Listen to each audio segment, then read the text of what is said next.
السلام عليكم ورحمة الله، إن شاء الله تكونوا بخير وعلى خير. غنشارك معكم اليوم واحد الاقتراح خفيف ظريف. غنشارك معكم طريقتي في تحضير لي بات بالطريفات ديال الدجاج أو المعكرونة بقطع الدجاج. إذا نمشيو للمقادير وطريقة التحضير اللي ساهلة بزاف، وأهم حاجة أنها كتجي لذيذة. يلا نمشيو للمقادير وطريقة التحضير. بسم الله، خديت واحد البصيله كبيره اللي قطعتها مربعات صغيره، وخديت 3 ديال الفصوص ديال الثوم اللي حكيتهم، خديت طنجره اللي غندير فيها جميع المكونات، عندي طريفات ديال الدجاج اللي غسلتهم مزيان بالماء، من بعد رقدتهم في الملحه وفي الحامض، شللتهم وسقطرتهم. نقدروا نستبدلوهم بلا دال، نقدروا نستبدلوهم طريفات ديال اللحم.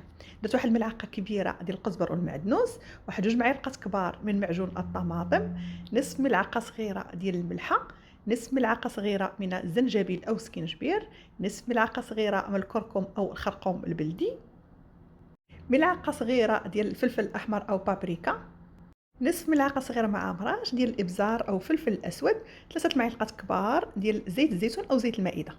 الطريقة اللي ساهلة، خلطت المكونات كلهم حطيتهم على نار متوسطة حتى كتشحر لي ديك البصيلة مع داك معجون الطماطم مع دوك الطريفات ديال الدجاج، وكنضيف لتر ديال الماء المغلي مدة من 10 ديال الدقائق حتى ربع ساعة، يقربوا يطيبوا لي دوك الطريفات ديال الدجاج.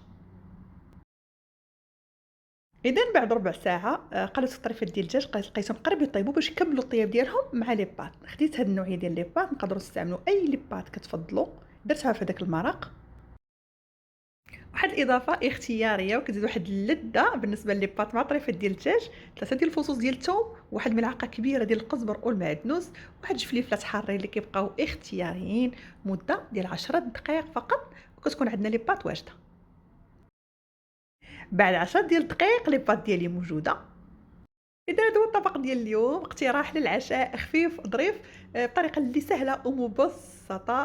بعد ما قدمته درت واحد الرشة ديال القزبر والمعدنوس، وتناولوه بالصحة والراحة. إلا عجبكم الفيديو وبغيتو نبقى ندير لكم فيديوهات بحال هكا ساهلين خفاف ظراف، خلوه ليا في التعليقات. شكرا لحسن المتابعة.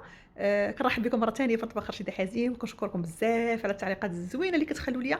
بارك الله فيكم. السلام عليكم ورحمة الله وبركاته، في رعاية الله.